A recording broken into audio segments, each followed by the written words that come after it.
रावण को दशानन भी कहा जाता है, जिसका अर्थ है 10 मुख वाला। ये 10 सिर केवल शारीरिक विशेषता नहीं थे, बल्कि इनके गहरे प्रतीकात्मक अर्थ थे, जो उसके चरित्र के 2 प्रमुख पहलुओं को दर्शाते हैं, उसके अवगुण और उसका ज्ञान। 1. 10 मानवीय बुराइयों अवगुणों का प्रतीक। रावण के 10 सिर 10 प्रकार की मानवीय बुराइयों या पापों के प्रतीक माने जाते हैं। जब हम दशहरे पर रावण का पुतला जलाते हैं, तो आध्यात्मिक रूप से हम इन 10 बुराइयों को अपने भीतर से समाप्त करने का संकल्प लेते हैं।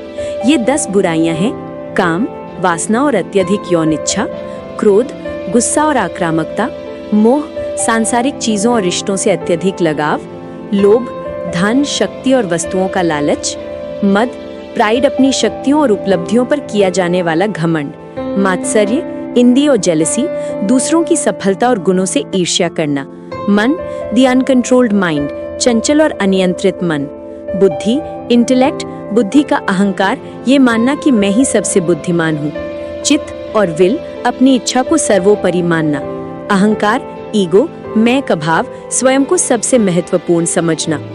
ये व्याख्या हमें सिखाती है कि कोई व्यक्ति कितना भी शक्तिशाली क्यों ना हो, यदि वो इन 10 बुराइयों से ग्रस्त है तो उसका पतन निश्चित है। 2. महान ज्ञान का प्रतीक। एक दूसरी व्याख्या के अनुसार रावण के 10 सिर उसके प्रकांड ज्ञान का प्रतीक थे। वो एक महान विद्वान, वेदों का ज्ञाता और महाज्ञानी था। कहा जाता है कि उसके 10 सिर 6 शास्त्रों, 6 शास्त्रास और 4 वेदों के संपूर्ण ज्ञान को दर्शाते थे।